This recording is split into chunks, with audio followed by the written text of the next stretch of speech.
freaking first cut. Golly. Ladies and gentlemen, welcome to another episode of the First Cut podcast. Patrick here, and we have a very special edition today because we have a very special guest. You may know him as the recent RSM Classic winner, member of the pack as well, also known as the smartest man on the PGA Tour by some. That is Mr. Maverick McNealy. Maverick, thanks for joining the show. You got it. Thanks for having me. Do you ever get sick of people calling you the smartest man on the PGA Tour? Any pressure to that? I don't really know if that's true, but it sometimes feels like you're elected to student council. But yeah, I don't know. I'm excited to see what goes on the next couple of years here. Okay, I think that's a polite way of putting it, and I bring it up because obviously you went to Stanford, and I'm guessing based on what I've heard from press conferences or just hearing you talk, an engineering background. Is that correct? Yeah, I went to school for industrial engineering. Coach was pretty generous to give me a spot on the team my freshman year. I had to work pretty hard to crack that lineup. It was a really good team and improved a lot in my time there. But yeah, I went to school for school. Mom always made us get good grades before we could go play golf or hockey. And yeah, that was what we did. I'm glad you brought up hockey because I'm a huge fan, and I'm wondering what Maverick McNealy, the hockey player, was like. Were you a bit of a goon? You don't give it off, but I've been wrong before. Maybe a fast wing. What was Maverick McNealy, the hockey player? I was way too small to be the goon. I had to have quick feet and good hands to have my head on a swivel to not get smoked. My brother Dakota was probably the best hockey player out of the four of us. I played all the way through high school, but definitely had to be quick on my feet to not get my head taken off. That's fair enough. Maybe a more Martin St. Louis type player. Yeah, except his thighs are like the size of tree trunks. I didn't quite have that. First time I played up in Canada and the big kids could also skate fast. That's when I realized that maybe the NHL wasn't my path. Little come to the league moment, so to speak. So you mentioned Stanford.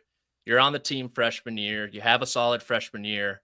And then your sophomore year and beyond, you kind of go berserk. I don't know if that's how you would put it, black out, but you just start winning everything. Is that the most fun you've had playing competitive golf? That was really cool. 2015 was a cool year. I won 7 out of 12 that year. Just kind of found a different gear. It was a perfect, I think, environment for me to have that kind of a year, though. There were no expectations on me. I had been a 2-sport athlete my whole life, and when I went to college, it was the first time I was a 1-sport athlete, really focused on golf, so I had a lot of room for improvement. I don't think I took a day off from my senior year of high school spring when hockey season ended all the way through my sophomore fall off season. I just played golf every day, couldn't get enough of it. And it was a lot of fun winning. I missed playing with the team for sure. I was growing up playing team sports. It was always more fun and more motivating playing for a team than just on your own. But I've had a lot of fun the last couple of months on the golf course too. So that's been pretty good. I mean, the PGA Tour is a dream. There's a lot of stuff, people complain about and say we could do this better, we could do that better, but at the end of the day, we're playing golf for a living. We're on the PGA Tour. It's pretty awesome.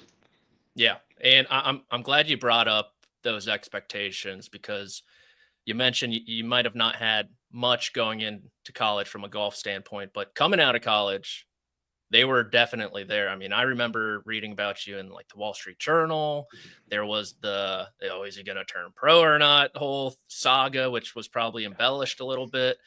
But what was it like for you to go from no expectations to now a world of expectations to the professional level? Yeah, the whole is he going to turn pro thing, I think, got a little blown out of proportion. I mean, again, I went to school for school. I all but walked on the team. So I wasn't, the 3,000 something ranked amateur going, man, I'm going to be on the PGA Tour someday.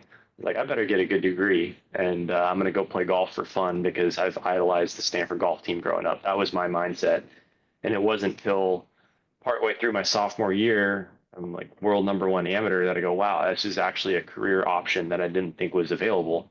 And spent my 4 years there, tried to win a national championship with a team. We got close, but got my degree.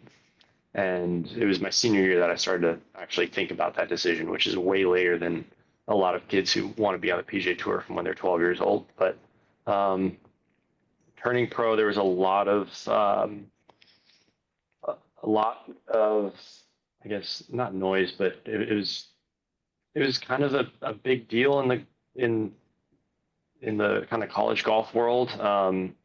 Felt like it was a bigger deal than I really thought. I was like, man, I'm still pretty new to this being good at golf thing. And it was a huge change going from playing 13, 14 tournaments a year to playing 30 on the Korn Ferry Tour. And they're 4-day tournaments with 3 days of prep and a pro-am versus, one practice round and a 3-round tournament. And then you fly home with the team. So it was a huge lifestyle adjustment, moving out to Vegas, away from my family, away from all my friends. And on top of that, you feel this pressure that you've got to get on the PGA Tour. And I'm playing against guys who've been out there 5, 10, 15 years.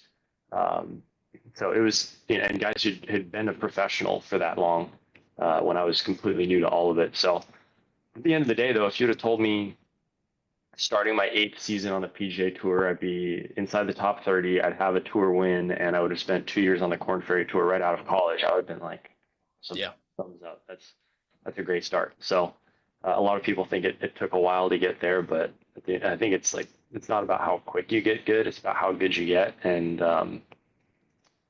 I wouldn't change the last 7 years for anything. I like that. You mentioned the differences going from collegiate to pro. Did you have almost like a welcome to the league moment, a welcome to professional golf moment that sticks out to you? Like, oh gosh, this is very different from what I was expecting. I think that first summer on the Korn Ferry Tour definitely showed me that it wasn't all that you see on TV. The staying in the Fairfield Inn and renting a car, airports, packing up your bag after a tough Sunday and heading to the airport, quick shower in the hotel, in the locker room. And then you get to the next place at 11:30 at night, unpack. It's a new hotel. You wake up, you don't know what city you're in the next day. I mean, it kind of blurs together a little bit, and then you're out there grinding. And that was a bit of a wake up call that this isn't, not that I really expected it to be, but it's not all that you see on TV with the big putts and the fist bumps and the smiles and the trophies. There's a good bit of grind there behind the scenes, but I find a lot of enjoyment and satisfaction in the grind, and the grind is what makes the highs so much better. I like that. And so go from the Korn Ferry Tour or web.com when you were on it. Is that fair? Mm-hmm. I had 1 year on the web, 1 year on the Korn. Wow. Look at you. Yeah, I know. Not many people can say that, probably. No. It's like a trivia question. How many names of that tour can you go back? You got Nationwide, you got the Nike Tour, you got the Hogan Tour. Yeah. So you go from web to Korn, which is lateral, to the PGA Tour. 142 starts, but you finally break through at the RSM Classic this past fall.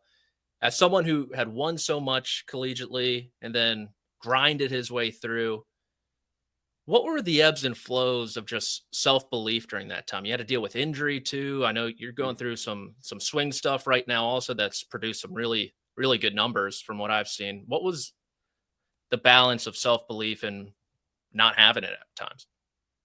I feel like I played pretty solid on the whole. I've had that, I would characterize the first 5 years on tour for me as making a lot of cuts, a lot of top 25s, but not a lot of top 5s and no wins. I had a couple chances to win, but there's winning's difficult and you got to have a lot of things go your way. And I didn't give myself enough chances to get inside that top 5. I was a very good putter. I was really I guess serviceable, short game. I would just chip it close enough that I would make the putt. And and I drove it well for stretches, and that's when I would kind of get on a roll. But it was the iron play that wasn't really giving me the opportunities to win. You need to hit it close and hit a lot of greens and give yourself a lot of good birdie looks to gain enough strokes to be in the top five, to give yourself that chance to win and chance to get the right bounce on Sunday. So I did 2 or 3 parts of the game really well, and well enough to keep my card every year, make it to the BMW, and it was top 70 every year, even as a rookie, which I thought was a pretty good accomplishment. But I didn't really have that top end to get myself enough chances to win and to compete and contend in majors. So when I started working with Scott Hamilton, that's really what kind of got me to that next level and got me hitting it good enough to win with the iron play. And I would say the belief was always there. Because in college, iron play was the best part of my game. I knew I had all the pieces at one point throughout my career. I just didn't have them all at the same time. So I knew I was good enough, and eventually I'd have enough chances that, one of them would go my way. And keeping my card and never really having to stress about that towards the end of the year was also a confidence boost. So I always believed in myself. I just knew there were a few things I needed to do better to get that win. And you got it there at the RSM Classic. And I was thinking about this the other day. Take away maybe the purse size or prestige of the tournament or a favorite golf course. Is the final event on the PGA Tour season the best event to win on the PGA Tour, just with the runway of celebrations? Potentially you go into the off season, you get a spot in Kapalua. I mean, if I had to pick one just based on time of the year, it would be the RSM Classic. That was pretty great. It's always a dream of mine to win at Pebble. So AT&T aside, Pebble, RSM was kind of my last chance to take off a few of those year-end goals of mine to get in the Masters, get in Kapalua, be top 50 in the world. And it was fun being there because there were a lot of guys that had real pressure, playing for their card, playing for their jobs the next year. And I was there playing to win. That was, to me, it was almost binary. It was either win or not win. As Ricky Bobby once said, if you ain't first, you're last. But really, I mean, playing great's great, but the only way I was going to accomplish those goals at the end of the year was to win. And it was great, and an unintended kind of great thing about winning that last tournament is the adrenaline rush I had from when I made that last putt lasted 3 to 4 days at least. Like it was like 4 days later that I was actually able to get a full night's sleep. It took me that long to wind down, and yeah, you're amped and you're in the zone and you've got all the adrenaline feels when you're playing. But when that putt went in, I expected it to crash, and it went through the roof. And I couldn't imagine having to play a tournament, tee it up in a tournament 4 days after that. I'm so lucky that I had a few weeks to celebrate and enjoy with family, but wind down and then be able to work on my game again. Hopefully, I mean, unless I win the Masters or the Players or something like that, I'm guessing the adrenaline rush from winning won't be quite as big, and I might have a chance to relax and unwind before the next tournament if I do go back-to-back weeks. But yeah, it was an adrenaline rush like I hadn't experienced. Hell yeah. Well, you did have probably one of my favorite non-winning performances of 2024. I don't know if you got the trophy that I sent you in the mail. It might still be on the way, but at the Canadian Open, you open with a poor first round. You're outside the top 125, I think. You claw your way back. You talked about how much you like the grind. You make the cut, which on this podcast, we are huge pro cut. We are very much aligned with some of your stances. You battle all the way inside the top 10. You get a spot in the field at the Open, and then Open week, you're playing a practice round with Tiger Woods. that was pretty cool. My caddy, my former caddy Travis, is really good friends with Lance Bennett, who's caddying for Tiger, and that was going to be our second to last tournament working together because my brother Scott was starting 2 weeks later, and so it was a pretty special 2 weeks there with Trav playing practice round with Tiger at the Open, and then the next week almost winning in Minnesota, finished third there. But that was cool. That would definitely.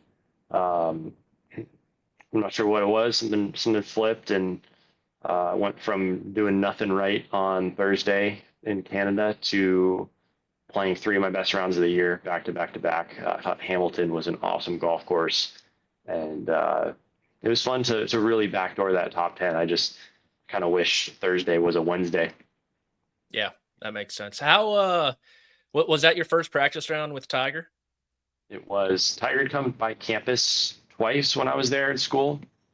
Okay. The first time was right after his first back surgery, and he could have easily gone to the back of the range and hit balls alone, and nobody would have bothered him. But he was just out there all weekend, hitting shots, telling stories, showing us like, hey, he's like, hey, do you want to see the shot that, won me all my majors? And we're like, yeah, we want to see it. It just hits a 6-iron that launches like a 9-iron, comes straight down vertically on this pole, and like it's pretty impressive. But it was really cool, and he was super generous with his time, and I'm not sure he really remembers, but it was nice of him to take the time to do that. And it was me, Tiger, and Tom Kim at the Open, and we snuck out to the 8th hole and started on 8.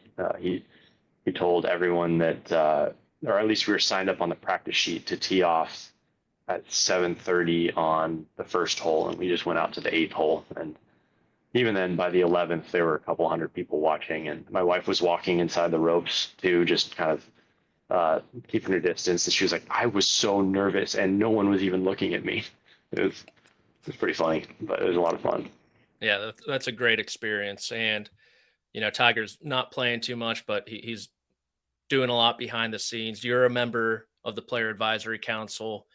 We generally know your stances. They're out there, right? You're pro cut. We agree with the 120 players and signature events and all that. But on this podcast, we have a lot of fans who are diehard golf fans, guys who might just listen to us to keep up with the tour and new ones. And with so many this day and age, you got 1,200 committees, it seems like, between the enterprise and the PGA Tour. Can you just explain what you do on the pack and kind of what your role is for some of maybe our newer fans? Yeah, so the PAC is the Player Advisory Council.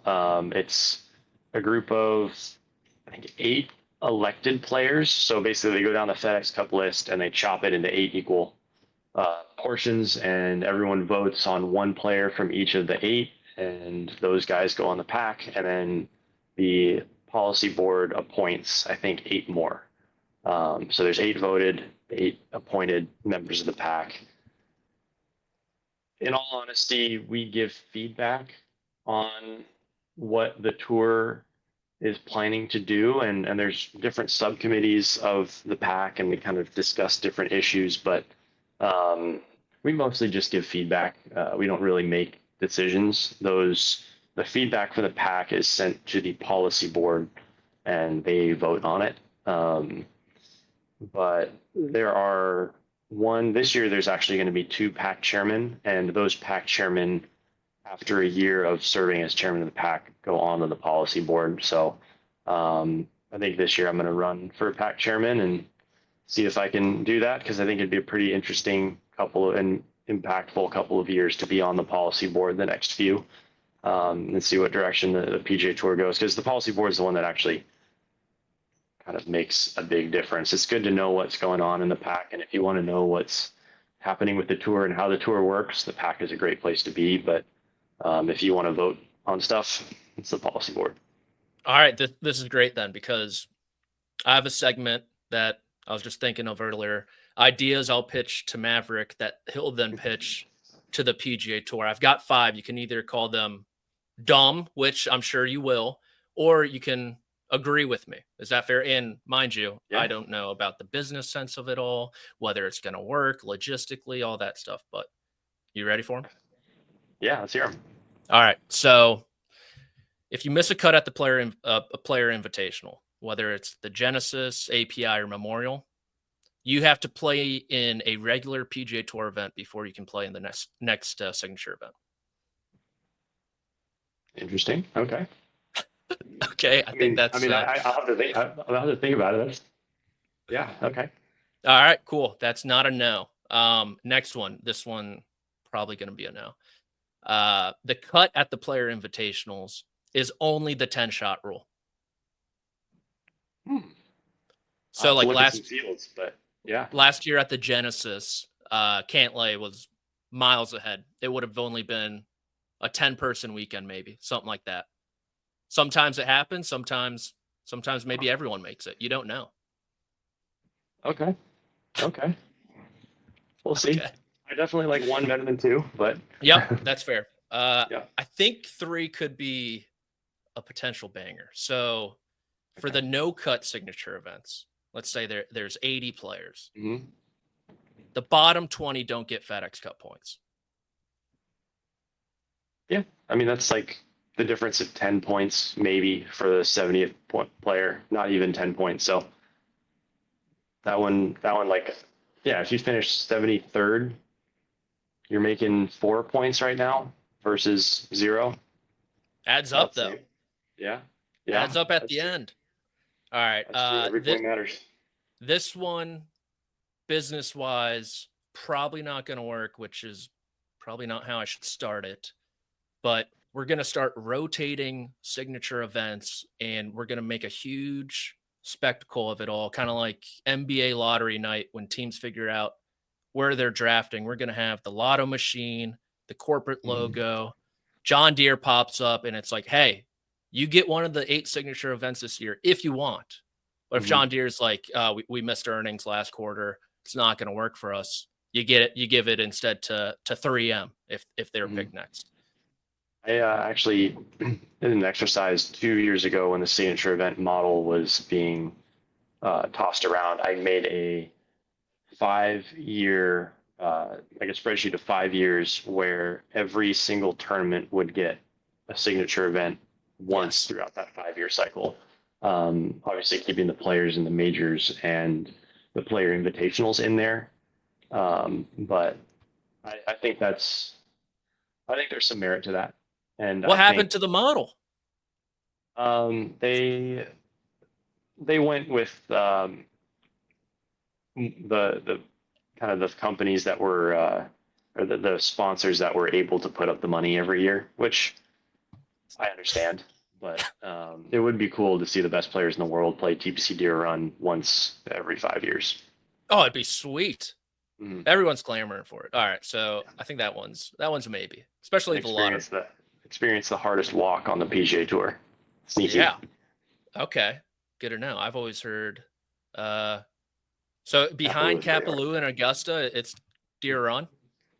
If at that time of year when it's 90 degrees and humid and the ground's probably wet because it rained last night and you've got to hike up that hill from 2 green down on the river up to the 3rd.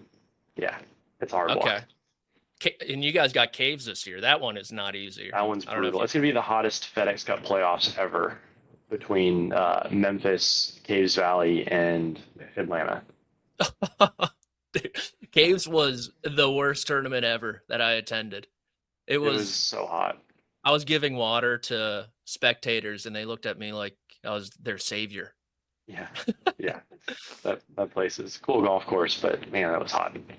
Yeah, some changes this year too. Okay, final one. TGL, all the rave lately. Debatable. We don't have to talk about that. Instead of the shot clock, which everyone's talking about, what about time controls like chess for the PGA Tour? And we air them on the broadcast. I think I'm definitely down to get creative with pace of play. I think it's a skill to play good golf, and I think it's a skill to play good golf at a quick pace also.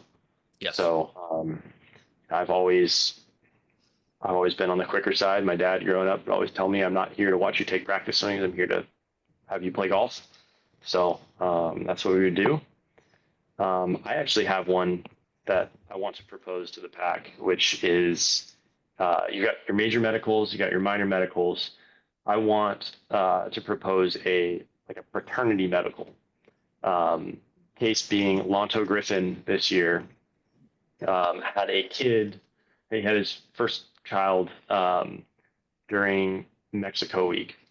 And I know this because I was in the back of the bus on the way home from the golf course, on back to the hotel, the golf course in Bermuda with him. And he was home for basically played Mexico, went home for a day and a half, saw the birth of his first child, and then had to leave to go try and keep his card the next 2 weeks. And I think that's brutal. My proposal would be if you have a kid, you can take 4 weeks off. And if you don't keep your card, you get the first 4 tournaments of the year to try and make up the difference. So you're only allowed to take them those first 4. You're only allowed to take off the 4 weeks after having your kid. But there's a lot of November and December weddings on the PGA Tour, and a lot of November and December babies on the PGA Tour, because that's the time that you actually can be home and be present as a dad and a husband. But you can't really control when you have a kid. So it's pretty hard to miss a month in the middle of the season if you're not sure if you're going to be keeping your card. So that's Mav's hopeful contribution to the pack this year. I like it. That was definitely better than any of mine. Get to know the boys get active in early spring. Was not aware of that. Okay, very cool. And honestly, very politically correct answer to the pace of play. I think you're going to be great running for the policy board. I mean, that was top tier stuff from you. We'll see. Well, you have our support. We'll endorse you. Nice. We'll endorse you when the time comes. Always down to hear some more business proposals too. Oh, yeah. I don't know about that. We'll see. You're saying that now, maybe not later. Most of those obviously had to do with the signature events. Pebble Beach is coming up here in a couple weeks. Mm-hmm. Tournament that is near and dear to your heart for a couple reasons, but you're also partnered with AT&T. Can you tell us about what kind of work you got going on with them? AT&T has been a great partner of mine.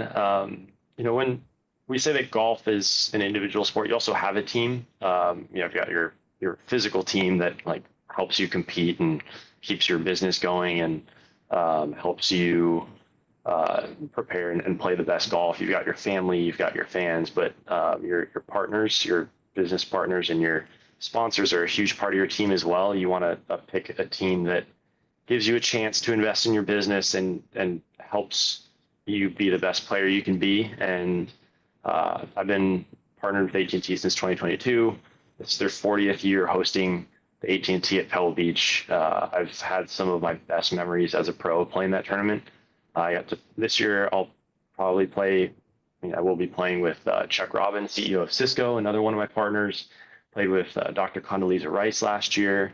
I played with Carl Carandi, one of my best friends that works at KPMG. So it's really a cool networking deal, but I also got to play with my dad one year, which was really special. So it's such a unique format that celebrates, I think, one of the coolest parts about golf, that the best player in the world and a complete amateur can play the same golf course at the same time in the same group and have a great time. I would not have much fun playing basketball against LeBron James or playing a tennis match against Rafa Nadal or whoever. But golf, anyone would love to play 9 holes with Tiger Woods, 18 holes with Tiger Woods. And I think it's super cool how the AT&T at Pebble Beach kind of celebrates that and brings that into a bigger stage where pros and amateurs are playing the same tournament, same golf course in a PGA Tour event, and also using it to do a lot of good with the Monterey Peninsula Foundation. Nice. What version of the Pro-Am do you prefer? The current one with the top players in the world going there and playing the whole weekend, or throughout the weekend you have the amateurs there also and the full field? Which one did you like better? I like it both for different reasons. I know it's a really politically correct answer. From a player experience, the 80-man field, playing just Pebble and Spy and only having to prepare for 2 golf courses and playing 36 holes at Pebble on the weekend is special. Like that 36 holes in a weekend at Pebble only used to happen before at the U.S. Open. So that's really, really cool. It's my favorite golf course on tour. But I also think there's an awesome feel to just the buzz around the city of Pebble Beach and Monterey and Carmel with all of, kind of an expanded field, 3 golf courses. It really felt like the entire Monterey Peninsula was the AT&T Pebble Beach. So they're both great. It's a super premium product with this smaller field. It's like the best of the best players playing, I think, the best golf course on tour. So that's really special. But I also loved it before. Okay, I'd kick myself if I didn't ask you a couple putting questions, because Okay. you are largely considered one of, if not the best putter in the world. That's the worst part of my game, personally. I'm pretty decent tee to green. What's one tip you would give? Maybe not like technique wise, because I mean, you don't know my stroke or anything, but reading greens. I am blind on the greens. So just any green reading tip. Simple one I would do is just always trust your read from the low side. Okay. Sometimes when you read a putt from one side and the other, they seem to do 2 different things. Always trust it when you're standing on the low side. I'd say, because you read a book like this, you don't read it like this. You can see a lot more of the slope and a lot more blades of grass and a lot more information from the low side. So even if you're just playing quickly, and if you've got a downhill right to lefter, just walk on the low side on your way to the putt and get your information from there, because you can see it a lot better.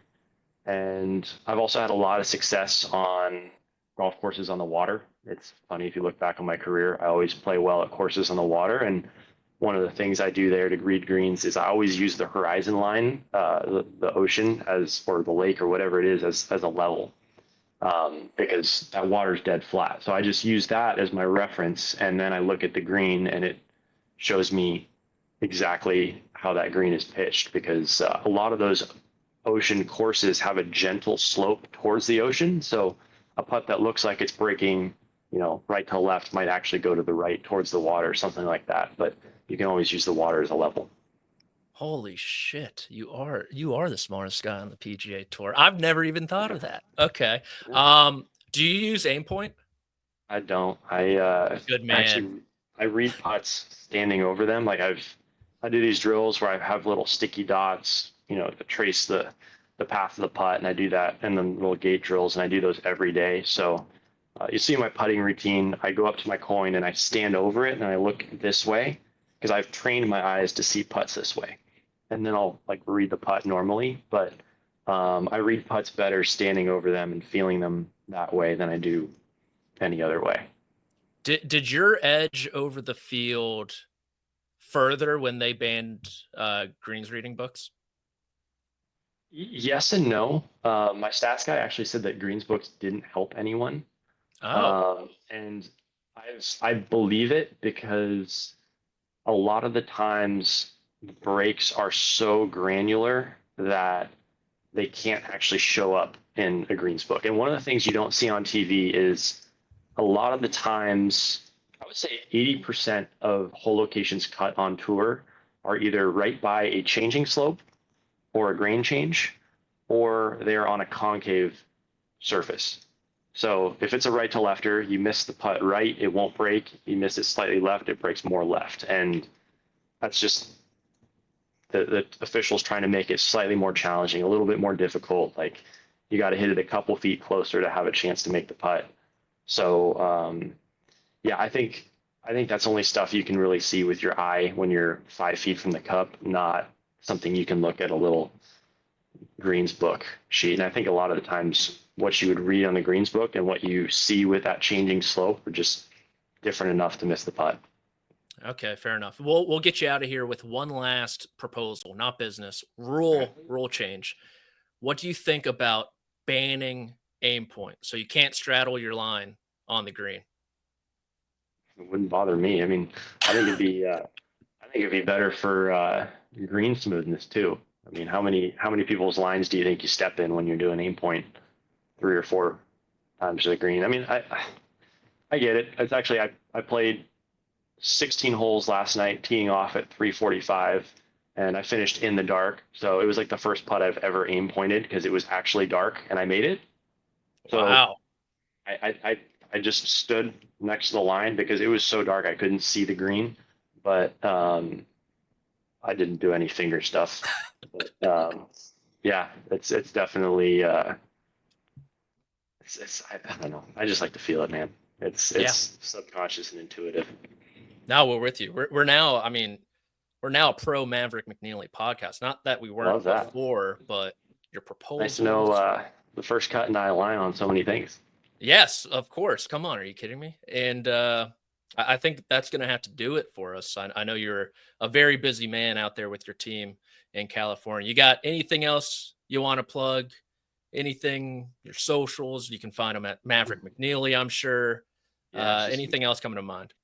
Mav McNealy on Instagram. And actually something cool that I do, I raise money for education and a bunch of different education initiatives. So if you just look up birdiesforeducation.com, that's our website. And I post blogs on there every couple months, just kind of recap of every tournament I play, what I'm working on, what I'm thinking about, and there's a little behind the scenes look. So if you're curious, it's a fun way to follow the season through the Birdies for Education blog. That is awesome. I did not know that. I will be looking out for that more often. That is birdiesforeducation.com. That is Maverick McNealy. We appreciate your time, good sir. Good luck the rest of the way. We'll be rooting you on, especially at Pebble Beach. And this was another episode of the First Cut Podcast. We'll catch you guys next time.